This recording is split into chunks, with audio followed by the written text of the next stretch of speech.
ఇప్పుడు గోవుల దగ్గర వాళ్ళు నీచంగా కిరాతకంగా చేసిన పోస్టులు కూడా సోషల్ మీడియాలో బాగా వైరల్ అయినాయి స్వామి. మరి వాళ్ళు కావాలని చేస్తున్నారా లేకపోతే వాళ్ళ పనే కదా? నా మనోభావాలను దెబ్బతీస్తుందని తెలిసి కూడా వాళ్ళు అలా చేయడం అనేది వాళ్ళ ఇంటెన్షన్. ఏ కన్ను చూడదనా నీ విచ్చల విడిమిడిసి హిందువుల మనోభావాలను దెబ్బతీస్తే మరి వాళ్ళకి ఎందుకు స్వామి ఆనందం? మరి మనల్ని రెచ్చగొట్టాలి. ఒకరికి ఒక్కొక్క దాంట్లో సాటిస్ఫాక్షన్ ఉంటుంది. ఒకరికి దానం ఇవ్వడంలో సాటిస్ఫాక్షన్ ఉంటుంది, ఒకరికి దానం పొందడంలో సాటిస్ఫాక్షన్ ఉంటుంది. సో వాళ్ళ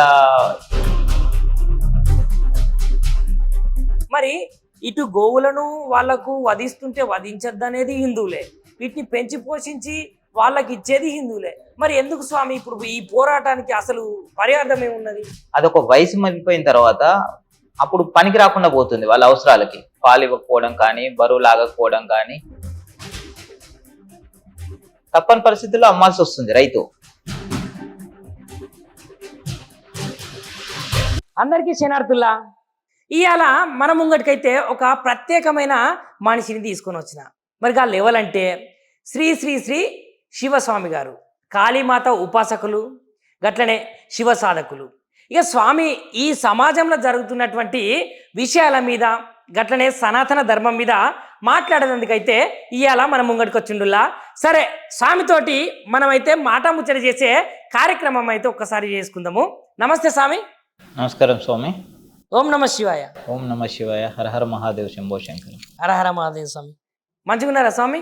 బాగున్నాను స్వామి. స్వామి ఇంకేంది స్వామి, మరి తెలంగాణ రాష్ట్రానికి గట్లనే ఆంధ్రప్రదేశ్ రాష్ట్రానికి అయితే విశ్వ హిందూ పరిషత్ నుంచి అయితే మీరు గో సంరక్షక్ అధ్యక్షులుగానైతే చేస్తున్నారు కదా, మరి దాని గురించి ఒక్కసారి మనం మాట్లాడితే స్వామి. స్వామి, విశ్వ హిందూ రక్షా పరిషత్ వాళ్ళు చేస్తున్నటువంటి గో సంరక్షణ కానీ, అన్యక్రాంతం అవుతున్నటువంటి దేవాలయాల గురించి కానీ చాలా రకాల పోరాటాలు అనేది కొనసాగించడం జరుగుతుంది. అందులోనూ మనకు 2 ఉభయ రాష్ట్రాలకి గో సంరక్షక్ అధ్యక్ష పదవి ఇచ్చారు అంటే నిజంగా నేను అది ఏ రోజు కూడా పదవిలాగా స్వీకరించలేదు, ఒక బాధ్యతగా మాత్రమే స్వీకరిస్తాను. ఎందుకంటే వాళ్ళు మనకు ఒక బాధ్యత ఇచ్చారు. చాలా మంది ఏమనుకుంటారు అంటే పదవి అనగానే అదేదో కిరీటం లాగా ఫీల్ అవుతారు. నేనైతే అది ఒక ముళ్ళ కిరీటం లాగా ఫీల్ అవుతాను. ఎందుకంటే మనకు ఒక బాధ్యత ఇచ్చారు కాబట్టి దానికి కరెక్ట్గా కావాల్సినటువంటి న్యాయం చేయగలిగితేనే ఆ పదవికి మనం న్యాయం చేసిన వాళ్ళం అవుతాం, తీసుకున్న దానికి గౌరవం దక్కించిన వాళ్ళం అవుతాం. ఈ రోజుల్లో మొన్న మనం బక్రీద్కు చూసాము, ఇన్ని ఛానల్స్ ఉన్నా, ఇంత మీడియా ఉన్నా, హిందువుల మన సనాతన ధర్మాన్ని రక్షించేటటువంటి ఇన్ని సంస్థలు ఉన్నా, గోర సంరక్షణకి చేయాల్సినటువంటి కార్యక్రమాలు అన్నీ చేస్తున్నా కూడా ఎన్ని రకాలుగా గోవులను తరలిస్తూ వచ్చారో మనం అందరం ప్రత్యక్షంగా పరోక్షంగా చూస్తూనే ఉన్నాం ఛానళ్లలో.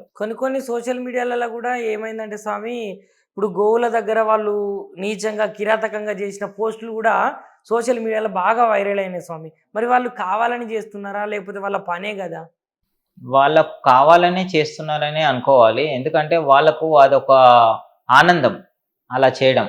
అది మన మనోభావాలను దెబ్బతీస్తుందని తెలిసి కూడా వాళ్ళు అలా చేయడం అనేది వాళ్ళ ఇంటెన్షన్. కావాలనేసి మనల్ని రెచ్చగొట్టాలి విధంగా వాళ్ళ చర్యలు అనేది ఉంటూ ఉంటాయి ఎప్పుడు. అంటే ఇప్పుడు హిందువుల మనోభావాలను దెబ్బతీస్తే మరి వాళ్ళకి ఎందుకు స్వామి ఆనందం? మరి ఎందుకు అంటే ఇప్పుడు స్వామి ఒక్కొక్కరికి ఒక్కొక్క దాంట్లో సాటిస్ఫాక్షన్ ఉంటుంది.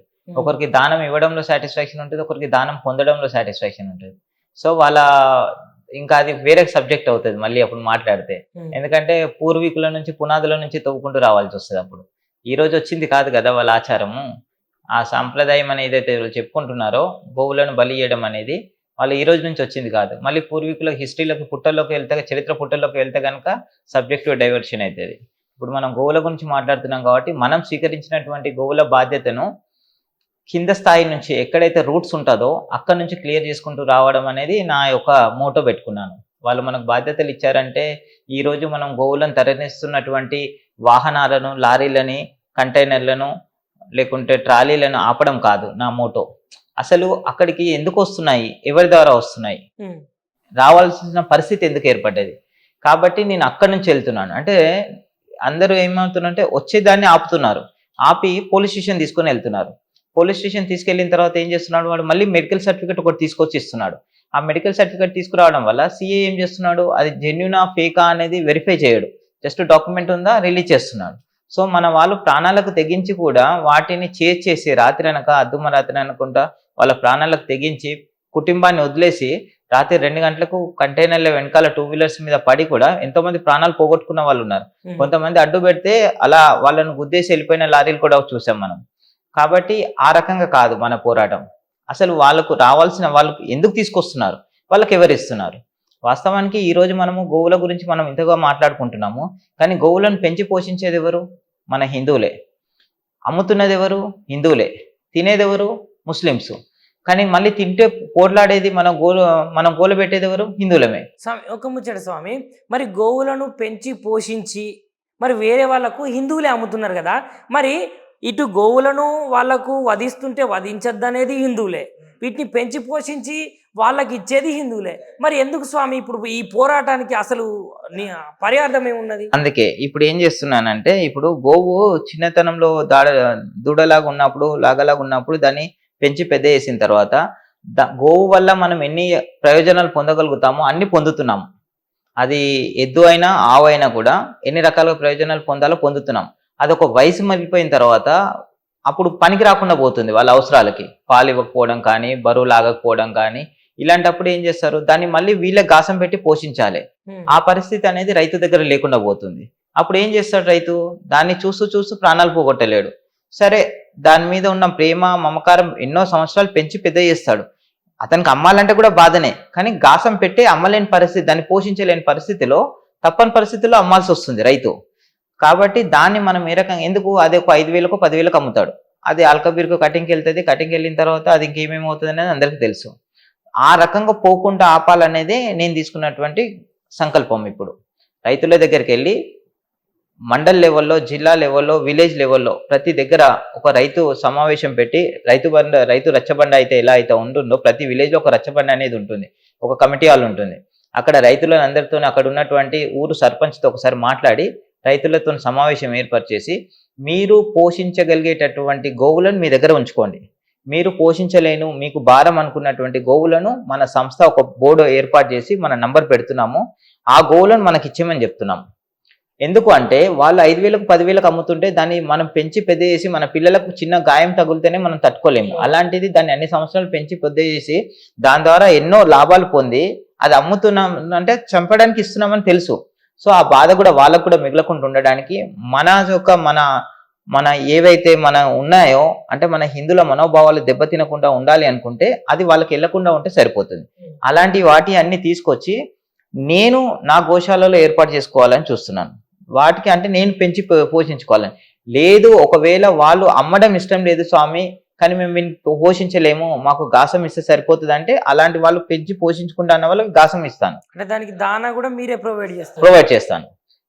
ఒకవేళ అది చనిపోయింది అనుకోండి, అనివార్య కారణాల వల్ల కనుక చనిపోతే దాన్ని మన మనిషికి ఎలా అయితే కర్మకాండలు చేస్తామో దహన కార్యక్రమాలు, కాబట్టి అప్పుడు దానికి కూడా అదే విధంగా ఒక మనిషికి చేసినటువంటి, ఎందుకంటే అది దాని జీవితాన్ని మొత్తం మనకు దారపోస్తుంది. సో అలాంటప్పుడు గోవు అంటేనే 33 కోట్ల దేవతలు ఉంటారు అందులో. సో అలాంటప్పుడు మనం ఎంత సాంప్రదాయంగా చేయాలి పద్ధతులు. కాబట్టి వాటికు గోవు యొక్క విశిష్టత అనేది తెలియాలి ఫస్ట్. అంటే గోవు చనిపోతే దాన్ని మనము ఒక మనిషి చనిపోయిన దానికంటే కూడా 1,00,000 రెట్లు ఎక్కువ శ్రద్ధగా మనం కర్మకాండలు అనేది చేయాలి. దహన కార్యక్రమాలు కానీ ఏదైనా పూడ్చిపెట్టడం, గోవును భూమిలో గనుక పూడ్చిపెడితే చనిపోయిన గోవును ఆ యొక్క భూమి పవిత్రత ఏ రకంగా ఉద్భవిస్తుంది, భూమి యొక్క వైభవం ఏ రకంగా పొందుతుంది, అక్కడ ఎవరైనా నివాసం ఏర్పరచుకుంటే ఆ ఇంటి వైభోగం ఎలా ఉంటుంది. ఒకవేళ లేదు పంట పొలాలు కనుక మళ్ళీ మొదలు పెడితే ఆ భూమిలో కొన్ని ఏళ్ల తర్వాత ఆ భూమిలో వజ్రాలు వైడ్యూరాలు పొందే మనకు ఎలా అయితే ఉంటాయో అంతకంటే 1000 రెట్లు మనకు పంట పొలాలు అనేది మనకు పండడం జరుగుతుంది. సో దీని గురించి రైతులకు ఒక అవగాహన కార్యక్రమం ఏర్పాటు చేసి, అప్పటికి మా పొలాలలో మేము పూడ్చుకోలేము, లేదు మేము పెంచి పోషించలేము అంటే అలాంటి టైంలో మన సంస్థకి గోవులను అప్పచెప్పమని కార్యక్రమం చేస్తున్నాను. దానివల్ల ఏమవుతుందంటే అమ్ముతే కదా వాళ్ళు తీసుకెళ్లి కోస్తున్నారు, మన వాళ్ళు అమ్మడం అనేది ఆపేపించామనుకోండి, వాళ్ళు కోయడానికి ఉండదు, మన దగ్గర కొనుక్కోవడానికి ఉండదు, వాళ్ళు తినడానికి ఉండదు. అప్పుడు మనకి ఇంత గోల ఉండదు కదా. సో ఎక్కడైతే మెయిన్ ఉంటుందో అక్కడ ఆఫ్ చేయాలి, రూట్స్ ఎక్కడ ఉందో అక్కడ స్టాప్ చేసేస్తే వాళ్ళకు ఈ ట్రాన్స్పోర్ట్లు చేజింగ్ చేసి పట్టుకోవాల్సిన పరిస్థితి ఉండదు, ప్రాణాలు పోగొట్టుకోవాల్సిన పరిస్థితి ఉండదు, వాళ్ళు కట్ చేస్తున్నారనే బాధ ఉండదు, వాళ్ళు తింటున్నారనే గోల ఉండదు, మన మనోభావాలు దెబ్బతినవు, మన నమ్మకాలు మనకుంటాయి. కాబట్టి ఈ రకంగా ప్రతి విలేజ్లో, తెలంగాణలో ఉన్నటువంటి ప్రతి జిల్లాలలో, ప్రతి మండలాలలో, ప్రతి విలేజ్లో అక్కడ ఉన్నటువంటి సర్పంచులతో మాట్లాడేసి ఈ సమావేశం ఏర్పాటు చేసి ఈ రకంగా గోవులను యొక్క రక్షించాలన్న సంకల్పంతో మన సంస్థ అనేది ముందుకెళ్తుంది. ఇప్పటికే ఆల్రెడీ చాలా జిల్లాలలో కొంతమంది కోఆర్డినేట్ అయ్యారు, మాట్లాడుతున్నాము, మీటింగ్స్ పెడుతున్నాము, ముందుకు తీసుకెళ్తున్నాము. స్వామి అట్లనే పురాతన కాలం నుంచి ఇప్పటి వరకు కూడా తెలంగాణ సంస్కృతి సాంప్రదాయాల భాగమైన గోమాతకు చాలా ప్రత్యేకత ఉన్నది. ఎందుకంటే గోమాతను అమ్మలాగా పూజిస్తారు, గో పాలన తాగుతారు, గో పేడతోటి కూడా ఎరువు తయారవుతుంది, అది కార్బన్ డైఆక్సైడ్ని తీసుకొని మనకు ఆక్సిజన్ ప్రసాదిస్తుందని చాలా రకాలైన ముచ్చట్లున్నాయి కదా స్వామి. మరి నిజానికి ఈ గోవును హిందువులు ఒక పవిత్రమైన అమ్మలాగా, ఒక దేవునిలాగా ఎందుకు స్వామి పూజించాల్సిన అవసరం ఏమున్నదంటారు? మరి ఇప్పుడు మీరే చెప్పారు పూజించడం ఎందుకని మీరే అన్నారు, దానికంటే ముందు దానివల్ల ఉండే ఉపయోగాలు కూడా చెప్పారు. గోమాతలో 33 కోట్ల మంది దేవుళ్ళు ఉన్నారు. అరిపాదం దగ్గర నుంచి దాని తోక వరకు ఒక్కొక్కరు ఒక్కొక్క స్థానాన్ని అనేది నిర్మించడం జరిగింది. సో అందులో గోవులో ఉన్న విశిష్టత ప్రాముఖ్యత గురించి మీరు చిన్న పిల్లల దగ్గర నుంచి చూసుకుంటే వాళ్ళకి పాలు, పెరుగు, నెయ్యి ఇలా, అలాగే మనకు పెద్దవాళ్ళకు చూసుకుంటే ఆక్సిజను మీరు అన్నారు ఇందాక, గోమూత్రంతో సహా. సో ఎన్నో విలువలతో కూడుకున్నటువంటి ఏకైక జంతువు ఏదైనా ఉంది అంటే కనుక కేవలం గోవు. సో ఆ విధంగా మన పురాణాలకు కనుక వెళ్తే గోవు విశిష్టత, గోవుడు కృష్ణుడు మనకు మూల కారణం. కృష్ణుడు గోవులను పెంచి పోషించింది కానీ ఆయన యొక్క జీవన విధానం కానీ ఎక్కడ సాగింది గోశాలలో. సో గోకులంలో ఎలా గోవులను తను మమేకమై గోవులతో కృష్ణుడు తన జీవితాన్ని కొనసాగించాడు. అలాగే కృష్ణుడు కాకుండా మిగతా దేవుళ్ళతో కూడా పోల్చుకుంటే శివుడు ముందు ఉండేటటువంటి నంది తీసుకోండి ఇవ్వండి, నందికి శివుడు అత్యంత ప్రియమైనటువంటి ఎవరైనా ఉన్నారు అంటే నంది. శివుడి దగ్గరికి మీరు వెళ్ళి ఏదైనా సమాచారాన్ని శివుడికి చేర్చాలంటే మీరు నంది ద్వారానే చేరుతారు తప్ప మనం వెళ్ళి డైరెక్ట్గా చెప్తే చేరదు. సో ఇలాంటి ఎన్నో చెప్పుకుంటూ పోతే చాలా ఉన్నాయి. మన గోవు గురించి కానీ, మన వాటికి సంబంధించినటువంటి ఉపయోగాల గురించి కానీ, ప్రాముఖ్యత గురించి కానీ, విశిష్టత గురించి మనము గోవు గురించి, మన కన్న తల్లి గురించి మనం ఎలా అయితే చెప్పడానికి ఒక మన జీవితం సరిపోదో, ఒక గోమాత గురించి చెప్పడానికి కూడా మన జీవితకాలం అనేది సరిపోదు. స్వామి ఇప్పుడు ఒక చిన్న ముచ్చట స్వామి, మీరు గోవు గురించి ఇంత మంచిగా మాట్లాడుతున్నారు, ఇంత మంచిగా చెప్తున్నారు కాబట్టి నేను కూడా గోవు గురించి అయితే ఒక చిన్న పాట రూపకంగా చెప్పనా స్వామి? పాడనా? తప్పకుండా పాడాలి. అందరికీ నమస్తేనులా. మరి గోవు అయితే ఎంత సానుకూలంగా ఈ రైతులకే కావచ్చు, జనాలకే కావచ్చు మంచిగానైతే చేస్తుంది కదా. పొద్దనక రాత్రనక రైతు ఎప్పుడు తట్టి లేపితే గప్పుడే నిద్రలో నుంచి ఉలిక్కి పడగడం, ఆ బండే కావచ్చు లేదంటే వ్యవసాయ పనులకే కావచ్చు చాలా మంచిగానైతే చేదోడు వాదోడుగా ఉన్న గట్లాంటి గోమాత గురించి అయితే ఒక్క పాటనుల్లా. నాకే గనక నోటి మాట ఉంటే, ఆ మాటకు మాట్లాడే శక్తి ఉంటే, నాకే గనక నోటి మాట ఉంటే, ఆ మాటకు మాట్లాడే శక్తి ఉంటే, మనిషి నా గొంతును గోసేటోడా, మనిషి నా గొంతును గోసేటోడా, వాని ఆహారంగా తినువడా, గోవునురా గంగి గోవునురా, మానవాళికి పాని ఆవునురా. జీవితమంతా నీకు సేవ చేస్తి, నా సేవలోనే మిమ్ము చూసుకుంటి, జీవితమంతా నీకు సేవ చేస్తి, నా సేవలోనే మిమ్ము చూసుకుంటి, దేవుడు చేసిన ఒక వింతగా జీవితంలో నేను భాగాన్నిగా, భేదభావాలు లేవు మాకు, భేదపరిచేటి తత్వము మాది కాదు, నీ అవసరానికి మమ్ము వాడుకుంటే ఈ జీవితమంతా మీకు సేవ చేస్తా, గోవునురా గంగి గోవునురా, మానవాళికి పాడి ఆవునురా.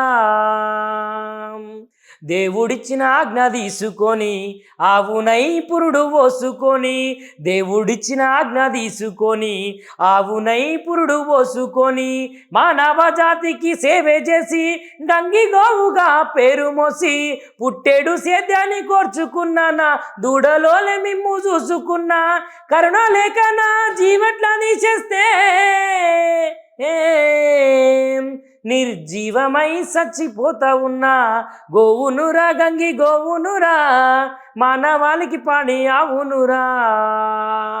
నా పొదుగులో పాలను దాచుంచిన నా పేడని ఎరువుగా అందించిన పచ్చగడ్డిని కడుపు నింపుకొని స్వచ్ఛమైన పాలను వంపుతున్నా నీ బండి గుంజేటి బంటునైనా నా మూత్రంను గోపంచకం చేసిన ఇన్ని చేసిన నన్ను మరువకురా ఆ, ఊరికే ఊపిరి తీయకురా తినవద్దురా నన్ను తినవద్దురా హిందూ ధర్మాన్ని సీకట్లో గలపొద్దురా. జై గోమాత. జై జై గోమాత. స్వామి నిజానికైతే గోవు నిజానికి చాలా కష్టపడుతుంది స్వామి. గోవుకే కనుక మాటలు వచ్చేది ఉంటే ఇగో గిట్లా మాట్లాడుతుందని పాట రూపకంగానైతే పాడి వినిపించిన స్వామి. నిజంగా మీరు పాడిన పాటను అది పాట రూపంలో కాదు, నిజంగా గోవుకు గనక నోరే కనుక ఉంటే మీరు గోవు అయితే ఏ రకంగా అయితే దాని బాధను వ్యక్తపరుస్తుందో మీరు ఒక గోవు యొక్క బాధను గోస్థానంలో ఉండి అనుభవించి చెప్పినట్టుగానే నిజంగా వాస్తవాలు చెప్పారు. చాలా మంచి రూపకల్పన చేశారు మీ పదాలకి.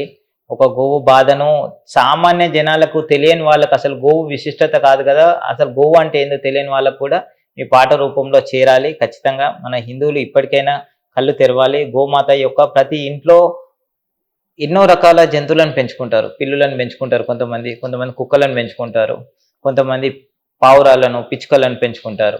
కానీ ప్రతి ఒక్కరి హిందూ అన్న వాళ్ళ ఇండ్లలో ఒక గోమాత అనేది ఉండాలి. అది చిన్నదా పెద్దదా అనేది కాదు, ప్రతి ఇంట్లో ఒక గోమాత అనేది ఉండాలి. అది గ్రహించాలి ప్రతి ఒక్కరు కూడా. ఎందుకంటే గోమాతలు గనుక మనం పూజిస్తే మనము వేరే ఏ దేవుళ్ళ గురించి కూడా మనము ఆలోచించి పూజించి ప్రాముఖ్యమైనటువంటి దేవాలయాలకు వెళ్ళాల్సిన అవసరం కూడా పడదు. ఒక గోమాతలో అంతటి గొప్పతనం అనేది ఉంది. అది మెల్లిమెల్లిగా వస్తుంది ప్రజల్లోకి. ఇప్పటికీ ఇదివరకు అంటే కూడా చాలా వరకు అవేర్నెస్ వచ్చింది, చాలా అవగాహన కలిగింది. ఇప్పుడు గోమాత గురించి తెలియని వాళ్ళు లేరు. తెలిసినా కొద్దిగా దాని గురించి ఇంకా అవగాహన కల్పించడం అనేది చాలా ముఖ్యం ఇప్పటికి కూడా. ఖచ్చితంగా మనము రైతులకు, ఎక్కడైతే మనము రైతులు ఉంటారో వాళ్లకు అంటే గోవును ఏ రకంగా ఉపయోగించాలనేది తెలుసు, గోవు దేనికి పనిచేస్తుందని తెలుసు, గోవు పనితనం తెలుసు, గొప్పతనం తెలియదు వాళ్ళకు. అంటే ఇది పని చేస్తుంది అంతవరకే, కానీ ఆ పని చేస్తున్న దానికి గొప్పతనం వేరు, పనితనం వేరు. ఆ గొప్పతనం కనుక వాళ్ళకు మనం కనుక చెప్పగలిగితే ఖచ్చితంగా వాళ్ళు అమ్మడం అనేది ఖచ్చితంగా ఆపేస్తారు. ఎప్పుడైతే వాళ్ళు రైతుల దగ్గర నుంచి అల్కాబీర్కి వెళ్ళడము, గోవులు వెళ్ళడం ఆగిపోతుందో ఖచ్చితంగా అప్పుడు మనము ఈ బాధ అనేది ప్రతి ఒక్క హిందువుకు అనేది మిగలదు ఇంకా అప్పుడు. స్వామి ఇంకొక విషయానికి పోతే స్వామి, ఇప్పుడు హిందువులందరూ వాళ్ళ మనసు కానీ లేకపోతే మనుషులు కానీ బాగలేకపోతే ప్రశాంతత కోసం అయితే భగవంతుని దగ్గరికి అయితే టెంపుల్స్కి వెళ్తారు కదా స్వామి. మరి ఆ యొక్క గుడులు కూడా ఇప్పుడున్నటువంటి పరిస్థితుల్లో కొన్ని గుడుల మీద కొంతమంది దుర్మార్గులు ధ్వంసం చేసుడు కానీ, కాళ్ళతో తనడం కానీ, విగ్రహాలను బీకడం కానీ ఇట్లాంటివి అన్నీ చేస్తున్నారు. మరి పురాతనంలో కట్టించినటువంటి గుళ్ళకు కూడా కొన్ని జాగాలలో రక్షణ లేకుండా పోతాను స్వామి. ఇప్పుడైతే మీరు జాతీయ దేవాలయాల సంరక్షకు అధ్యక్షుడిగా అయితే ఉన్నారు కదా స్వామి, దాని గురించి మీరేమంటారు? మీ పదవి గురించి మీరేమని చెప్తారు? పదవి గురించి అంటే మీకు చెప్పాను, అది నేను ఒక బాధ్యతగా తీసుకుంటాను తప్ప పదవిగా నేను స్వీకరించాను. అదొక బాధ్యత నాకు ఇచ్చింది.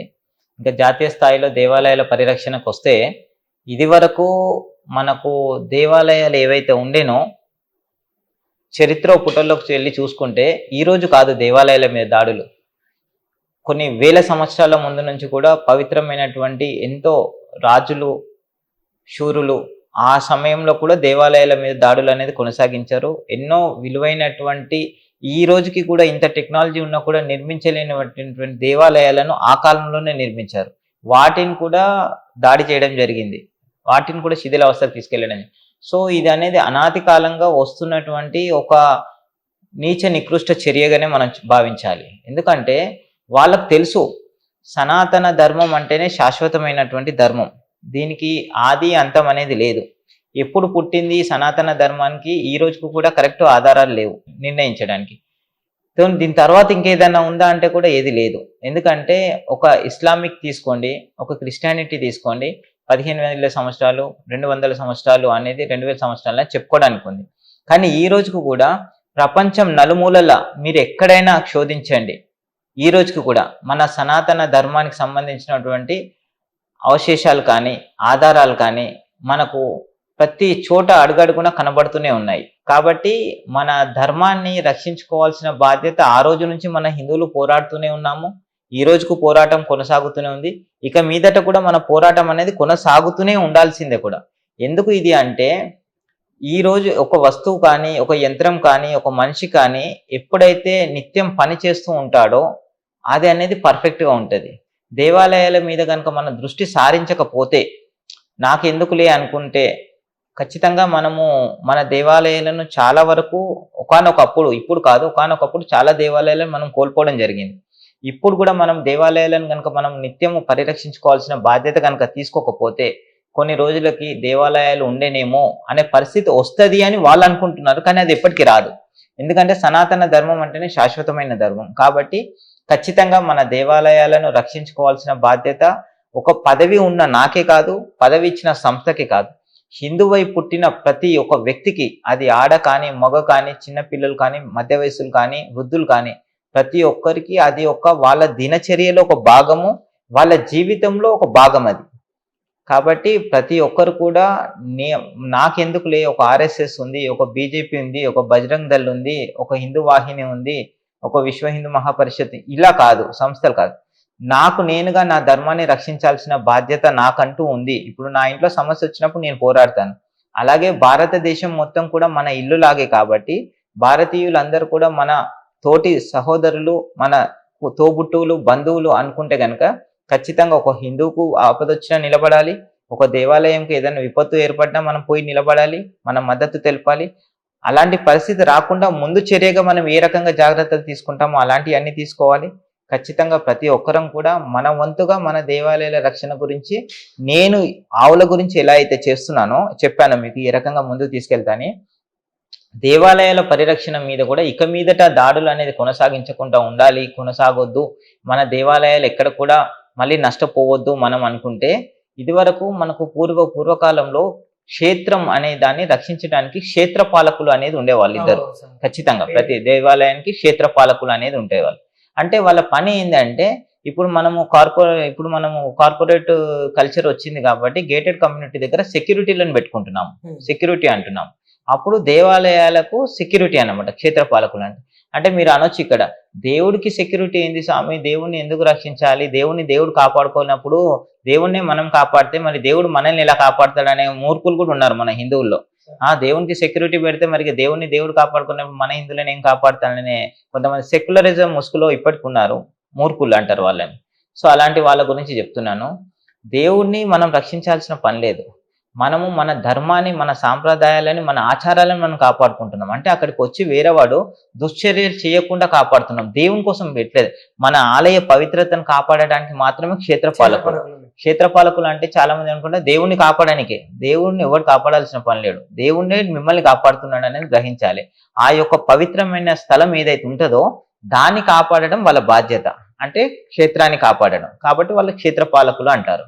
కాబట్టి ఆ దిశగా మన ప్రయాణం ఇప్పుడు ఏం చేస్తున్నామంటే, చిన్న స్థాయి నుంచి మొదలు పెడుతున్నాం. ఎందుకంటే ఈ రోజు వెళ్ళి నేను టీటీడీతో మాట్లాడితేనో, శ్రీశైలంతో మాట్లాడితేనో, ఇంకొక టెంపుల్తో, ఫేమస్ టెంపుల్స్ ఏవైతే ఉన్నాయో, పుణ్యక్షేత్రాలు, శక్తిపీఠాలు, లేకుంటే మన జ్యోతిర్లింగాలు, వీళ్ళకి చెప్తే వీళ్ళు వినరు.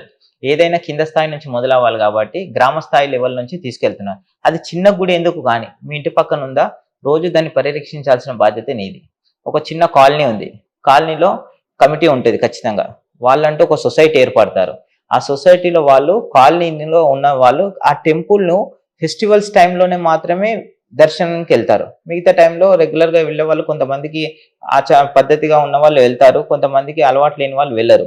వెళ్ళి అలవాటు ఉన్నా లేకున్నా టెంపుల్కి వెళ్ళేది కనీసం కాలనీలో ఎవరైతే సొసైటీ పీపుల్ ఉంటారో వాళ్ళు ఖచ్చితంగా దేవాలయాన్ని షిఫ్ట్ల వైజ్గా, అంటే అందరము ఇప్పుడున్న షెడ్యూల్లో, బిజీ షెడ్యూల్లో జాబ్లోకి వెళ్తారు. కానీ వాళ్ళకుండే ఫ్రీ టైంలో ఎవరు ఏ టైంలో ఫ్రీ ఉంటారో అలా దేవాలయం చుట్టూ ఒక ప్రదక్షిణ చేసి రావాలి, అంటే చూసి రావాలి. దేవాలయం ఏమన్నా ఉందా, ఎవరైనా మనకు అనుమానాస్పదంగా అక్కడ పర్యటిస్తున్నారా, అలాంటి వాళ్ళు ఎవరైనా ఉంటే కనుక వెంటనే వాళ్ళని ప్రశ్నించాలి వాళ్ళ గురించి. సో ఈ రకంగా అవేర్నెస్ అనేది తీసుకొస్తున్నాము. ఇది ఖచ్చితంగా మన దేశ రాష్ట్ర వ్యాప్తంగా అంతటా కూడా మనము ముందుకు తీసుకెళ్తాము. ప్రతి ఒక్కరం కూడా దేవాలయం దగ్గర ఏదైనా చిన్న ఇష్యూ అయినా నిలబడ్డ కూడా పోయి మనకి ఎందుకులే అనుకొని వెళ్ళిపోతుంటారు. ఖచ్చితంగా వెళ్ళాలి, టెంపుల్లో ఏం జరిగిందనేది తెలుసుకోవాలి. మనం ఆ ప్రాంతం వాళ్ళం కాకపోయినా, ఆ కాలనీ వాళ్ళం కాకపోయినా, అక్కడ ప్రాంతీయ వాళ్ళం కాకపోయినా కూడా యాజ్ ఒక హిందూగా, హ్యూమన్ బీయింగ్గా, మానవత్వంగా పోవాలి. ఎక్కడ సమస్య వచ్చినా సరే, ఒక దేవాలయానికి కాదు, మీరెవరో నాకు తెలియదు, రోడ్డు మీద ఏదైనా అయింది, ఖచ్చితంగా వెళ్ళాలి, నిలబడాలి, మనతో అయ్యింది సహాయం చేయాలి. 100కి డయల్ చేయడమా, 108కు డయల్ చేయడమా, మిమ్మల్ని హాస్పిటల్ చేర్చడమా, చేర్చిన తర్వాత మీరు కాన్షియస్లో ఉన్నారా లేరా, అలా చూసి ప్రతి ఒక్క దాన్ని ఆ రకంగా మనము మమేకం చేయాలి, హిందువులను యునైట్ చేయాలి. ఎందుకంటే డివైడ్ అండ్ రూల్ అనే పాలసీ మన బ్రిటిషర్స్ నుంచి వచ్చింది. దాన్ని వీళ్ళు కూడా వాడారు, విభజించి పాలించడం. కాబట్టి యోగి ఆదిత్యనాథ్ గారు చెప్పారు బటెంగేతో కటెంగే అని. సో విడిపోవడం అనేది మానాలి ఇప్పటికైనా సరే. నాకు కులంతో, ప్రాంతీయంతో భేదం లేకుండా కుల వర్గీకరణ అనేది పక్కన పెట్టి, మీరెవరు అంటే నేను రెడ్డి, కమ్మ, కాపు, నాయుడు, చౌదరి కాదు, మీరెవరు అంటే ఐఎమ్ ఏ హిందూ, అది చెప్పడం అనేది ప్రతి ఒక్కరు అలవాటు చేసుకోవాలి. యాజ్ ఏ హిందూగా పుట్టిన ప్రతి ఒక్కరు కూడా నేను హిందూ అనే చెప్పుకోవాలి. ఎప్పుడైతే మనం కుల ప్రస్తావన పక్కకు పోతుందో ఖచ్చితంగా హిందువులను కలవడం జరుగుతుంది. ఖచ్చితంగా మనం మెల్లిమెల్లిగా ఒక్కొక్కటి తీసుకెళ్తున్నాం. ఎందుకంటే ఇది కొన్ని వేల సంవత్సరాల నుంచి పట్టిన పాకురు ఒక రోజులో నేను చెప్తే పోదు. అది నేను ఒక్కని చెప్తే పోదు. నాలాంటి వాళ్ళు కొంతమందిని, నేను ఒక్కని కాదు, నాలాంటి వాళ్ళు వందల మందిని నేను తయారు చేయాలి. ఆ 100 మంది చేత 100 చోట్ల నేను ఇలాంటి కార్యక్రమాలు చేయాలి. అప్పుడే సమాజంలో కొద్దిగా మార్పు అనేది వస్తుంది. స్వామి, ఇంకొకటి మేము విన్న విషయం ఏంటంటే, ఇప్పుడు శివస్వామి గారు శిథిలావస్తు వ్యవస్థలో ఉన్నటువంటి పురాతనమైన టెంపుల్స్ ఏవైతే ఉన్నాయో ఆ గుళ్ళను కూడా మళ్ళీ దత్తతలాగా తీసుకొని వాటి మరమ్మత్తు పనులు కూడా చేపిస్తారు శివస్వామి గారు అనేదైతే సమాజంలో వినబడుతున్న ఒక విషయం స్వామి. దాని గురించి మీరేమంటారు స్వామి? మరి అంటే కొన్ని స్వామి నేను ప్రత్యక్షంగా కనబడేటట్టు చేస్తాను, కొన్ని పరోక్షంగా కనబడకుండా చేస్తాను. ఎందుకంటే ఈ రోజు కొన్ని శిథిలావస్థకు, మీరు అనేది వాస్తవమే, శిథిలావస్థలో దేవాలయాలకు అక్కడ ఉన్నటువంటి కమ్యూనిటీ ఎప్పటి నుంచో ఉన్నారు. కానీ అందరి దగ్గర డబ్బులు ఉంటాయి, సమయం ఉంటుంది. సమయం ఉన్న దగ్గర డబ్బు ఉండదు, డబ్బు ఉన్న దగ్గర సమయం ఉండదు. ఆ ఇద్దరి మధ్యన కోఆర్డినేషన్ ఉండదు. డబ్బులు అడిగాడు అనుకోండి, సమయం ఉన్నోడు నేను చేయిస్తా అంటే డబ్బులు ఇవ్వడు, సమయం ఉన్న దగ్గర చేపిద్దామంటే డబ్బులు ఉండవు. సో వాళ్ళిద్దరిని కోఆర్డినేట్ చేయడము, మన సంస్థ నుంచి కావాల్సిన ఆర్థిక సాయం చేయడము. ఈ రోజు నేను ఇల్లు అక్కడ కట్టిస్తానంటే వాళ్ళు కూడా మళ్ళీ వాళ్ళు యాక్సెప్ట్ చేయరు.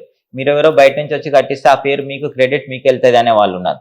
మన దగ్గర చాలా వరకు ఏంటంటే పెద్ద వాళ్ళు కొద్దిమంది, తక్కువ మంది ఉన్నారు, గుప్త దానాలు చేస్తారు, గుప్త సహాయం చేసేసి బయటికి కూడా రారు, చెప్పుకోరు. మన దగ్గర చిన్న చేసి కూడా సోషల్ మీడియాలో వైరల్ కావాలనుకుంటారు. సో అలా నేను కొన్ని ఏం చేస్తానంటే, నేను వెళ్ళి చేస్తే ఆ క్రెడిట్ ఎక్కడ మనకు వచ్చేస్తుందో, మన సంస్థకు వచ్చేస్తుందో అనేసి వాళ్ళు ఏం చేస్తుంటారంటే మనల్ని ఎంటర్టైన్ చేయరు. సో అలాంటప్పుడు నేను ఏం చేస్తానంటే, ఇనిషియేట్ మీరే తీసుకోండి, డిసిజన్ మీరే తీసుకోండి, ప్రాసెస్ మీరే ముందుకెళ్ళండి, దానికి కావాల్సిన ఫండ్ మాత్రమే నేను ఏర్పాటు చేస్తానని చెప్తున్నాను. చేశాను, కొన్ని టెంపుల్స్కి ఇచ్చాను. కొన్ని శిథిలావస్థలో ఉన్న టెంపుల్స్ ఈరోజు మళ్ళీ పూర్వ వైభోగం అనేది దాల్చడం కూడా జరిగింది స్వామి. స్వామి, ఇప్పుడు మీరైతే సమాజంలో వినబడుతున్న ఒక విషయం ఏంటంటే, శ్రీ కాశీ విశ్వనాథ సేవా సంస్థ అనేది ఉన్నది కదా స్వామి. మరి ఆ కాశీ విశ్వనాథ సేవా సంస్థ గురించి మీరు ఏమని చెప్తారు? దాన్ని మీరు ఏ విధంగా స్థాపించారు? ఏమనుకొని స్థాపించారు అసలు? ముందుగా కాశీ విశ్వనాథ సేవా సంస్థను స్థాపించడానికి బలమైన కారణం ఏంటంటే, నేనుగా కాకుండా నేను సమాజానికి ఏ రకంగా ఉపయోగపడతాను అనే ఉద్దేశంతో స్థాపించడం జరిగింది.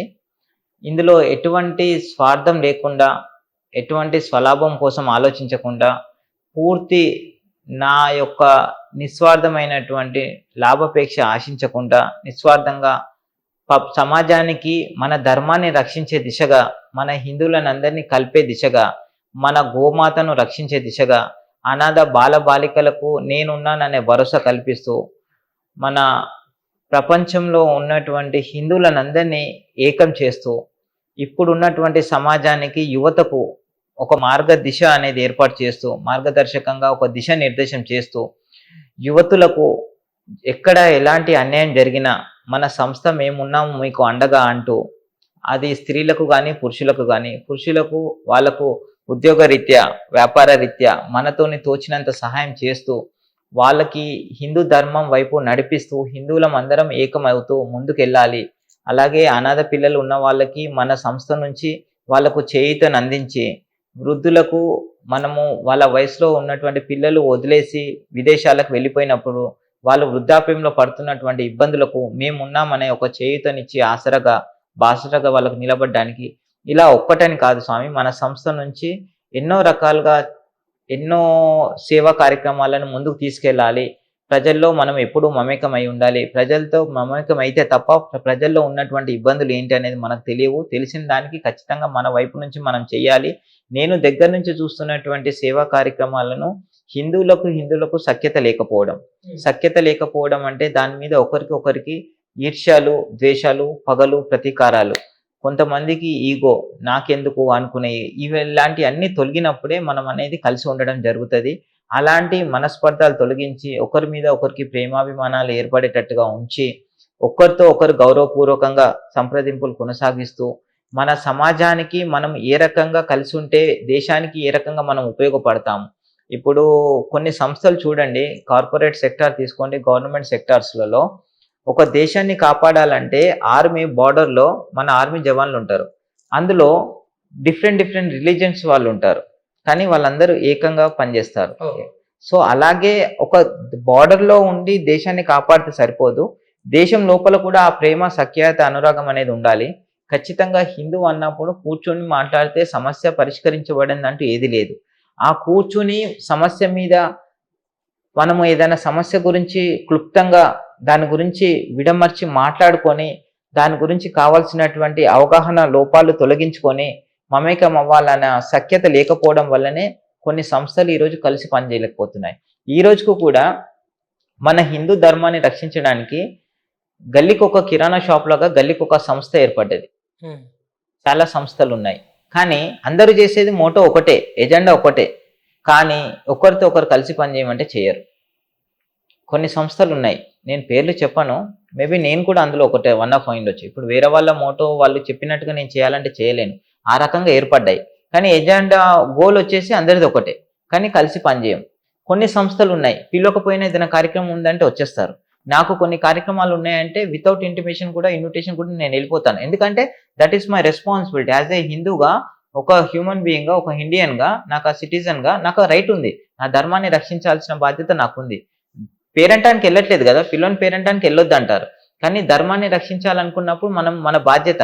కాబట్టి ఎక్కడైనా సనాతన ధర్మానికి సంబంధించినటువంటిది, హిందూ ధర్మానికి సంబంధించినటువంటి కార్యక్రమాలు ఉంటే ఖచ్చితంగా నేను వెళ్తాను.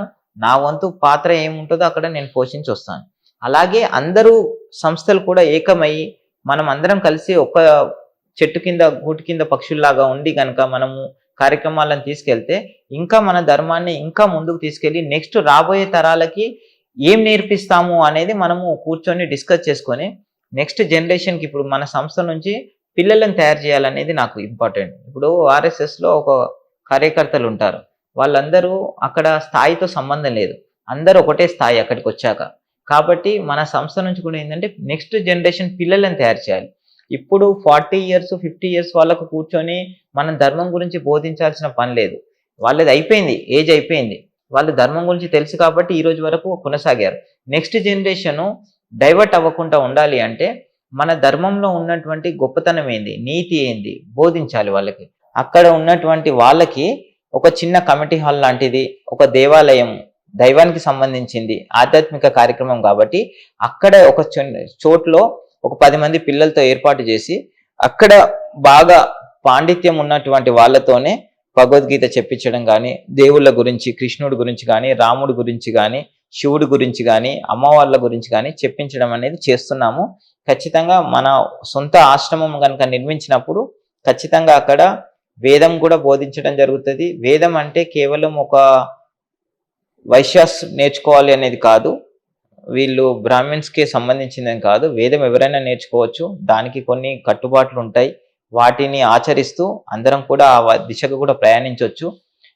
మన ధర్మం వైపు గనక వెళ్ళాలి అనుకుంటే కేవలం కావాల్సింది ఏకాగ్రత స్వామి, ఏకాగ్రత, కృషి, పట్టుదల. నేను ఎందుకు సాధించలేను అనుకుంటే కనుక సాధించలేదంటూ మానవుడు ఏది లేదు. నాకెందుకులే అనుకుంటే కూడా మనం ఇక్కడ ఉన్న పుల్లని తీసి పక్కన పెట్టలేము. సో ఆ రకంగా మనము పిల్లలను ఎడ్యుకేట్ చేయాలి. ఎంతసేపు కార్పొరేట్ స్కూల్లో ర్యాంక్ వచ్చిందా, పర్సంటేజ్ వచ్చిందా, ఫారెన్ వెళ్ళాడా, అమెరికన్ వెళ్ళాడా, లండన్ వెళ్ళాడా, దుబాయ్ వెళ్ళాడా, ఎన్ని డాలర్స్ సంపాదిస్తున్నాడు, ఎంత ప్యాకేజ్ వచ్చింది, ఇది కాదు. అన్ని రేపు మనం జరిగిన పాస్ట్ ఇన్సిడెంట్స్ కనుక చూసుకుంటే ఏది మనల్ని కాపాడలేదు. కేవలం ధర్మో రక్షిత రక్షిత, ధర్మాన్ని మనం కాపాడితేనే ఆ ధర్మం మనల్ని కాపాడితే తప్ప మన కార్లు, బిల్డింగ్లు, మేడలు, బిద్దెలు ఏవి మనల్ని కాపాడవు, మన ప్యాకేజెస్ ఏవి కాపాడవు. కాబట్టి ప్రతి ఒక్క పిల్లలను నెక్స్ట్ నా మోటో ఏంటంటే ఇటు ధర్మాన్ని రక్షిస్తూ నెక్స్ట్ రేపు ధర్మాన్ని రక్షింపబడడానికి కావాల్సినటువంటి క్షేత్ర పాలకులు ఎలాగైతే తయారు చేస్తున్నామో మన ధర్మ పాలకులను కూడా తయారు చేయాలనేది కూడా మన యొక్క మోటో. స్వామి ఇంకొకటి, ఈ సోషల్ మీడియా వేదికగా ఈ సమాజానికి గట్లనే హిందువులకు మీరు చెప్పదలుచుకున్న విషయం ఏందో ఒక్కసారి చెప్పండి స్వామి. సోషల్ మీడియా వేదికగా మన హిందూ బంధువులందరికీ కూడా సోదరులకు చెప్పాలనుకుంటున్నది గట్టిగా ఏంటంటే ప్రతి ఒక్కరు కూడా మీ వంతుగా మీరు ఎవరికి సమాధానం చెప్పాల్సిన పని లేదు. మీ ఆత్మ పరిశీలన మీరు చేసుకోండి. నేనేం చేస్తున్నాను, నేను ఏం చేస్తున్నాను, దేనికోసం చేస్తున్నాను, కేవలం నేను నా కుటుంబం కోసమే కష్టపడుతున్నానా, నా పిల్లల భార్య పిల్లల గురించి కష్టపడుతున్నానా అనేది కాకుండా దేశం కోసం, ధర్మం కోసం, నా ధర్మాన్ని పరిరక్షించడానికే, నా దేశాన్ని కాపాడడానికే నా వంతుగా నేను ఏం ప్రయత్నం చేస్తున్నాను అనేది మీకు మీరుగా ఆత్మ పరిశీలన చేసుకోండి. నెక్స్ట్ మీరు ఏం చేయాలనేది మీకే, మీ అంతరాత్మనే మీకు అనేది జవాబు చెప్పడం జరుగుతుంది. మిమ్మల్ని ఎవరో ప్రశ్నిస్తే మీరు ఎవరికో తలదించుకొని సమాధానం చెప్పాల్సిన పరిస్థితి రావద్దు.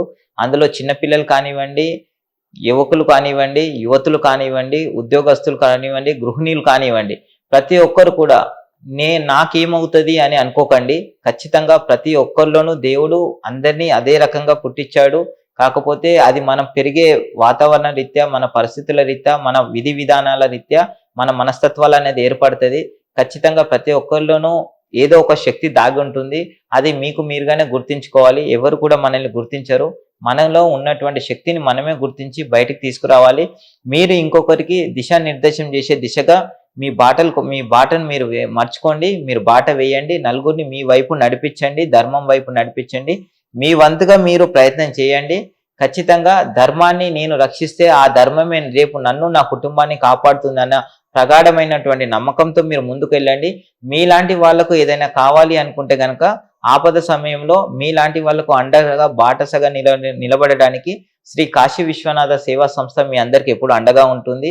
కేవలం ఒక హిందువులను మాత్రమే సంస్థ రక్షిస్తుంది అనేది కాదు, ధర్మాన్ని రక్షిస్తూ మన ధర్మ పాలన చేస్తూ మన సాంప్రదాయాలను, మన ఆచారాలను, విధి విధానాలను కాపాడేటటువంటి ప్రతి ఒక్కరికి కూడా అన్ని రకాలుగా మన కాశీ విశ్వనాథ సేవా సంస్థ ఎప్పుడు కూడా అండగా ఉంటుందని గుర్తుపెట్టుకోండి. ప్రతి ఒక్కరు కూడా మన హిందూ బంధుమిత్రులందరూ కూడా ఖచ్చితంగా మన ధర్మాన్ని కాపాడే దిశగా మీరందరూ కూడా నడుచుకుంటారని నేను కోరుకుంటున్నాను.